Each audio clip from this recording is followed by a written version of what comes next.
Hi, I'm Henrik Mortensson, and this is one of my mostly made in a cafe while drinking coffee videos about management.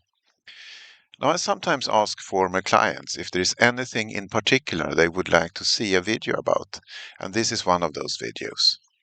The topic is team topologies, that is, how to put together a set of teams that can work together effectively, a team of teams, if you will. Team Topologies also happens to be the title of a very popular book by Matthew Skelton and Manuel Peh. The company of the manager I'm doing this video for is planning to loosely base some organizational changes on this book. So I've based this video on it. If you wish, you may view this video as an analysis and critique of the ideas in the book. Now, originally, I planned to make a single video, but while reading and analyzing the book, I ran into a problem.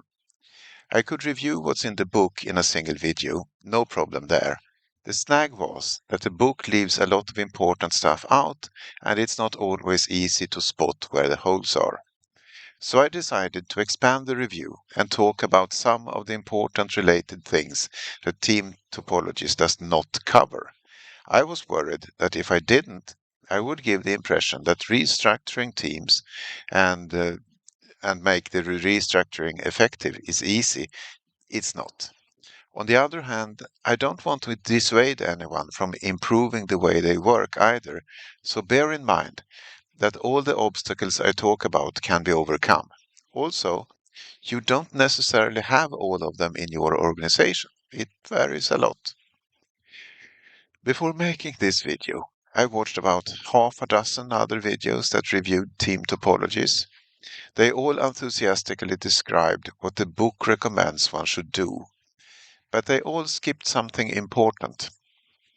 Not one of them mentioned why you should organize teams the way the book recommends.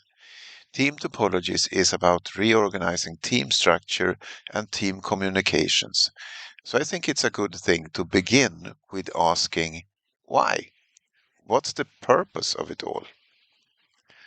According to the book, the purpose is to enable teams to have an effective flow of work by distributing cognitive load among the teams so that no team is, well, cognitively overloaded. Unfortunately, the book cheerfully proceeds into details about how to do that without explaining what cognitive load is.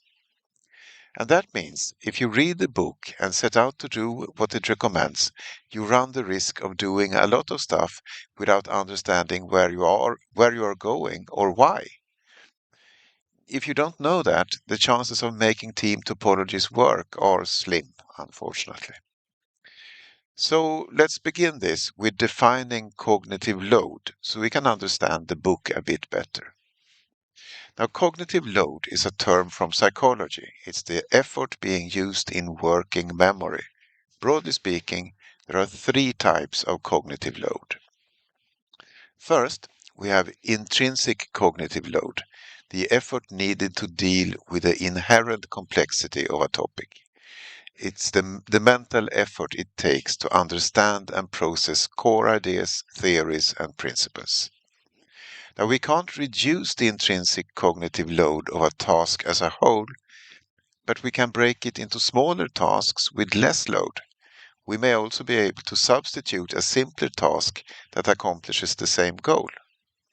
In software development, the software architecture, other modularization we do, domain boundaries, data structures, and requirements models all affect the intrinsic cognitive load. Second, we have extraneous cognitive load, the way information or tasks are presented to a learner. It includes several factors like clarity of instructions, how material is organized, and the design of learning resources. In terms of software development, the source code is very prevalent learning material, as is various kinds of documentation like requirements API documentation, test documentation, and business presentations. Your main cognitive load is the work put into creating a permanent store of knowledge, also called a schema. This is a measure of the effort it takes to integrate new knowledge into existing mental frameworks.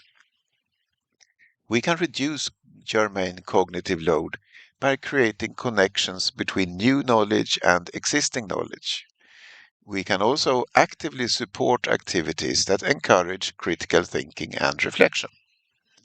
So, for a software developer, learning a new refactoring pattern is easier if the developer can connect the new pattern to old refactoring patterns or to a good understanding of polymorphism or the single responsibility principles, for example. Now, the idea of the book is that in large multi-team projects, excessive cognitive load is a major problem. If we can reduce it, we will enable better flow, and this is a good thing. So why is it a good thing to improve flow? The book does not go into that, but the reason is ultimately economic.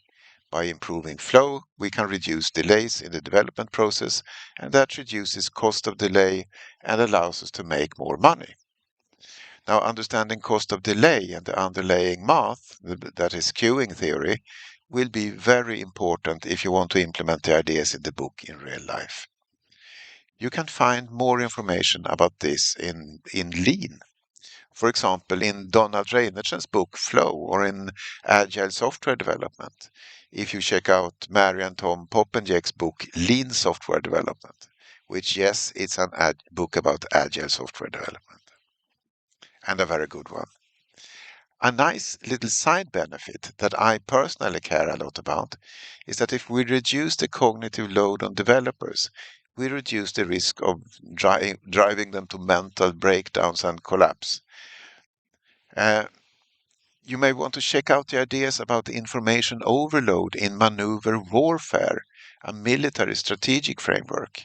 Have a look at the ideas about focus points, also called Schwerpunkt, and the principles of overloading the enemy's OODA loops, their decision loops, while enabling OODA loops with fast transients for one's own forces. If you have a good grasp of that, the germane cognitive load of team topologies will be much lower. But team topologies itself focuses on reducing and managing the first type of cognitive load, intrinsic cognitive load. It's also worth remembering that the cognitive load is not the same as the total load of work on a software development team. So workload and cognitive load have a non-linear relationship. If you increase the workload by 100%, the cognitive load will increase more than 100%. Tasks that individually have low cognitive load can easily overload the capacity of a team if they arrive faster than they can be processed. Again, check out maneuver warfare and how to make an enemy collapse by cognitively overloading them. So for more on this. The books by the Poppenjaks and by Donald Reinertsen will also do you and your organization a world of good if you read them. The takeaway for Team Topologies readers is that the book does not define the boundaries of the problem it's trying to fix very well, and there are very important stuff outside those boundaries that you will have to take into account if you want to implement the ideas in the book. There are many ideas in the book I believe are great if used for inspiration and if you're aware of what has been omitted, but used as a recipe book, you probably won't have good results. On the other hand, the same goes for just about any book on software development or management or anything else that is very complicated or complex. Knowledge is vital, but read only one book and you may have just enough knowledge to be dangerous in all the wrong ways. So, okay, let's move on to the other core ideas of the book. Conway's law is also a fundamental idea. Organizations which design systems are constrained to produce designs which are copies of the communication structures of these organizations. And this means if you have more than one team working in a project or a program, how the teams are organized will have a strong influence on what the software architecture will be. It follows from Conway's law that by organizing the teams, you shape the architecture, whether you know you're doing it or not. Thus, in organizations where managers decide how teams are organized internally and in relation to each other, they also make important decisions about the architecture, and they often do it without knowing it. Team Topologies' recommended way to fix this is to have managers and software architects collaborate on how to organize teams. There are a couple of important implicit assumptions here. For example, the system architects are expected to be proficient in domain-driven design or something similar. And this, to be fair, becomes evident later in the book.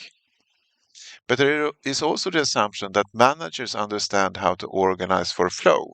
And this requires a working knowledge of lean theory of constraints, queuing theory, or something similar. Since we are dealing with software development, it's also extremely important they understand the effects of statistical variation and can connect it to the other knowledge areas they need. A manager who is well versed in the Deming knowledge system would be great, but those are pretty rare. These are by no means impossible requirements. I have worked in organizations where I have met managers who are very good at lean or excellent systems thinkers, very good mathematicians, or have other useful knowledge. However, it's not how most managers are trained. You can have a quite extensive business education without knowing anything about this stuff. I've also met architects who don't know about domain-driven design or anything equivalent. The point here is that we need to understand the starting conditions, the prerequisites for success. We cannot take for granted that we have all the pieces in place and are well positioned to change the team composition and structure. To be fair, towards the end of the book, there is a two-page section covering things you need, such as a healthy culture, good engineering practices, healthy funding and financial practices, and clarity of business vision. There is a paragraph or a little bit more about each, but there is a breakdown of basic skills needed only for engineering practices, not for the other areas. And the areas I mentioned before, they are outright missing. I agree with the importance of the things that are mentioned, but there are plenty of holes large enough for a change project to fall into and disappear. Okay, this is the end of part one of this review. Next time, I'll talk about guidelines, that is, heuristics that Team Topologies recommends for designing team structures. I will also talk about how tool choices influence communication patterns and how one very common software application contributed to a communication mistake that killed 7 people. And slightly less dramatic, we will talk about how team topologies defines different types of teams and a dangerous omission that can make all the team topology work collapse unless you catch on to it. So, be seeing you.